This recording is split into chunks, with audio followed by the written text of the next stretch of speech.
আমি সিনবাদ। আমি জন্ম নিয়েছিলাম এক ধনী পরিবারে। আমার বাবা যখন মারা যায় তখন তিনি আমার জন্য অনেক স্বর্ণ, মণিমাণিক্য আর ধন সম্পদ রেখে গিয়েছিলেন।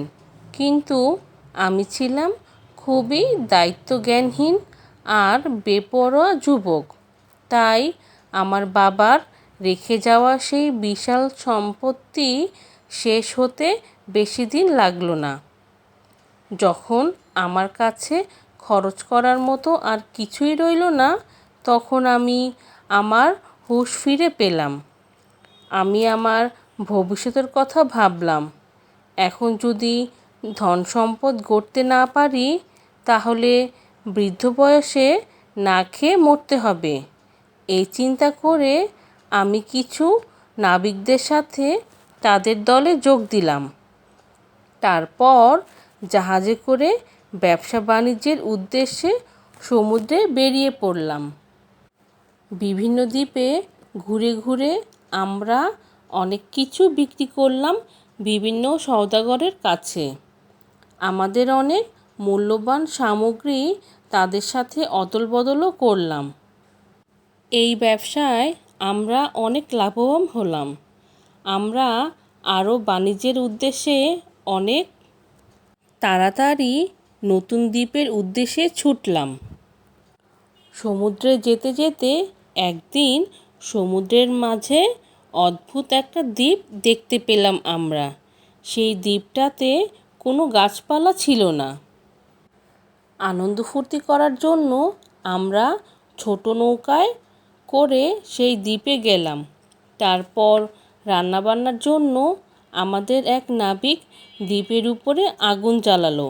সাথে সাথে দ্বীপটা একটা ভয়ঙ্কর আওয়াজ করে নড়াচড়া করে উঠল। তখন আমরা বুঝতে পারলাম, আমরা যেটাকে দ্বীপ ভেবেছিলাম সেটা আসলে কোনো দ্বীপ নয়, সেটা একটা বিশাল তিমি মাছ। তিমি মাছটা ঘুমাচ্ছিল। আমরা সেটাকে দ্বীপ ভেবে তার উপর আগুন জ্বালিয়েছিলাম। মাছটা আরও গর্জন করে নড়ে উঠতেই আমাদের নৌকা ভেঙে টুকরা হয়ে গেল। আমরা সবাই সমুদ্রে ঝাঁপিয়ে পড়লাম। সবাই সাঁতরে জাহাজে উঠতে পারলেও আমি পানির ধাক্কায় আর জাহাজের কাছে যেতে পারলাম না। একটা কাঠের টুকরো পেয়ে তা ধরে ভেসে রইলাম। আমাকে আর খুঁজে না পেয়ে আমার জাহাজের বন্ধুরা জাহাজ নিয়ে চলে গেল। তারপর আমি ভাসতে ভাসতে কোনো এক দ্বীপের বালুর মধ্যে গিয়ে ঠেকলাম। এক জেলে দেখতে পেয়ে আমাকে উদ্ধার করলো। তারপর তাদের রাজার কাছে নিয়ে গেল। রাজার কাছে গিয়ে আমি আমার অভিযানের সকল কথা খুলে বললাম। কিভাবে আমরা তিমি মাছকে দ্বীপ ভেবে বিপদের মুখে পড়েছিলাম আর সমুদ্রের বুকে মৃত্যুর সাথে লড়াই করতে করতে এই দ্বীপে এসে ভিড়লাম। রাজা আমার এই ভয়ঙ্কর অভিজ্ঞতার কথা শুনে খুব অবাক হলেন। তিনি আমাকে থাকার জায়গা করে দিলেন আর তার লোকদের আমার প্রতি বিশেষ যত্ন নেওয়ার নির্দেশ দিলেন। একদিন আমি সমুদ্রের তীরে হাঁটাচলা করছিলাম। এমন সময় দেখতে পেলাম তীরে এক জাহাজ এসে ভিড়ছে। নাবিকরা তাদের মালপত্র জাহাজ থেকে নামাচ্ছে। হঠাৎ আমার চোখে পড়ল বাক্সগুলোর গায়ে আমার নাম খোদাই করে লেখা। আমি সাথে সাথে জাহাজে গিয়ে উঠলাম। সেখানে আমি আমার জাহাজের ক্যাপ্টেন ও অন্যান্য নাবিক বন্ধুদের দেখতে পেলাম। তারা সবাই আমাকে দেখে তো খুব খুশি হলো। তারা আমাকে জানালো এই মালপত্র সবই আমার। আমিও আমার সমস্ত মালপত্র বুঝে পেলাম। আমি সেদিন কিভাবে সমুদ্রে হারিয়ে গিয়েছিলাম এবং তারপর কিভাবে 2 দিন সমুদ্রে ভেসেছিলাম আর ভাসতে ভাসতে এই দ্বীপে এসে আশ্রয় নিলাম, এই সমস্ত ঘটনা খুলে বললাম সবাইকে। এরপর আমি রাজার জন্য কিছু মূল্যবান উপহার সামগ্রী নিয়ে রাজদরবারে গেলাম। রাজাকে উপহারগুলো দিয়ে বললাম, আমি আমার সঙ্গীদের খুঁজে পেয়েছি, আমি আমার দেশে ফিরে যেতে চাই। রাজা এতে সম্মতি দিলেন এবং তিনিও আমাকে কিছু মূল্যবান উপহার দিলেন। শেষবারের মতো রাজা আমাকে খুব ভালো আপ্যায়ন করে বিদায় দিলেন। তারপর সবার কাছ থেকে বিদায় নিয়ে আমি আবার জাহাজে চড়ে দেশের উদ্দেশ্যে রওনা দিলাম। দেশে ফিরে শান্তিতেই বসবাস করতে লাগলাম। অনেক দিন পর আমি আবার দ্বিতীয়বারের মতো সমুদ্র অভিযানে বের হলাম। বাণিজ্য করার জন্য জাহাজ নিয়ে ঘুরতে ঘুরতে সবুজ গাছপালায় ঘেরা একটা সুন্দর দ্বীপে এসে নামলাম আমি। দ্বীপটা ঘুরে দেখার জন্য হাঁটতে শুরু করলাম। এক সময় হাঁটতে হাঁটতে ক্লান্ত হয়ে একটা গাছের নিচে বিশ্রাম নিতে গিয়ে ঘুমিয়ে পড়েছিলাম আমি। ঘুম ভাঙতেই দেখি আমাদের জাহাজ আমাকে ফেলেই চলে গেছে। মনটা ভীষণ খারাপ হয়ে গেল। আমি লোকালয়ের খোঁজে এদিকে সেদিকে হাঁটতে লাগলাম। এক জায়গায় একটা বিশাল আকারের সাদা ঝকঝকে ডিমের মতো কিছু দেখতে পেয়ে সামনে গেলাম। ধরে দেখলাম এটা গোলাকার পাথরের মতো, মোটামুটি শক্তও আছে।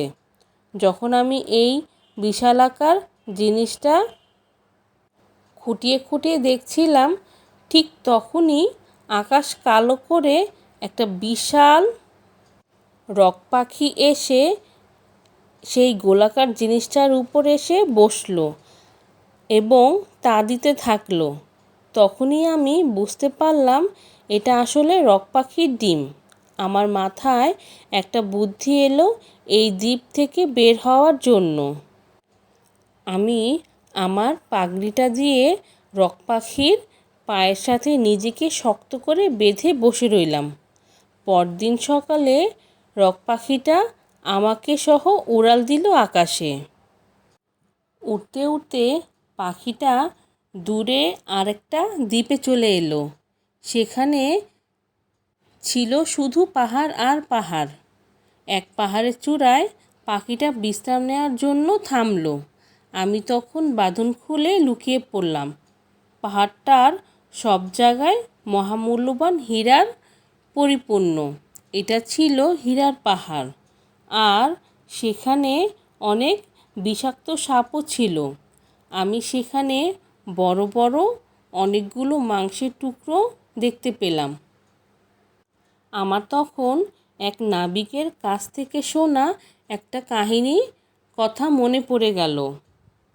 কিভাবে হীরার ব্যবসায়ীরা পাহাড়ের চূড়ায় এসে বড় বড় মাংসের টুকরো গড়িয়ে ফেলতো নিচের দিকে এবং তাতে আঠার মতো লেগে যেত হীরের টুকরোগুলো। রক পাখি এসে এই মাংসের টুকরোগুলো বহন করে তাদের বাসায় নিয়ে যেত। হীরার ব্যবসায়ীরা রক পাখির বাসা থেকে সেই হীরাগুলো উদ্ধার করত। আমি আর দেরি না করে একটা বড় মাংসের খণ্ডের সাথে নিজেকে বেঁধে নিলাম আর পকেট ভরে হীরা নিয়ে নিলাম। কিছুক্ষণ পর রক পাখি এসে আমায় সহ মাংসের খণ্ডটি নিয়ে উড়াল দিল। আমি আমার বাড়ি ফেরার পথ ফিরে পেলাম। তারপর আনন্দে দিন কাটতে লাগলো। বাগদাদে থাকতে থাকতে খুব একঘেয়েমি লাগছিল। খুব শীঘ্রই আমি আবার বাণিজ্যের উদ্দেশ্যে সমুদ্র অভিযানের কথা চিন্তা করলাম।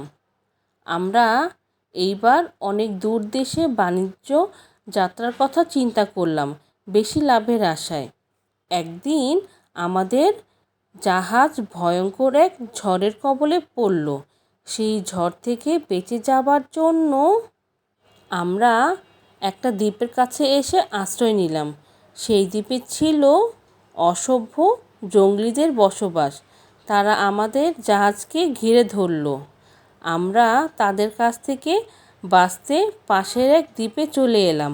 জঙ্গলিগুলো আবার সেই গভীর জঙ্গলে ফিরে গেল। এরপর আমরা সেই দ্বীপে বেরিয়ে পড়লাম খাবারের সন্ধানে। দেখলাম বেঁচে থাকার জন্য এই দ্বীপে ফলের অভাব নেই। বনের ভিতর ঘুরতে ঘুরতে আমরা একটা বিশাল বাড়ি দেখতে পেলাম। আমরা ভাবনায় পড়ে গেলাম, বনের ভিতর কে বানালো এই বিশাল বাড়ি? আমরা বাড়ির ভিতর ঢুকে পড়লাম। বাড়ির ভিতরে ঢুকতেই আমরা চমকে উঠলাম।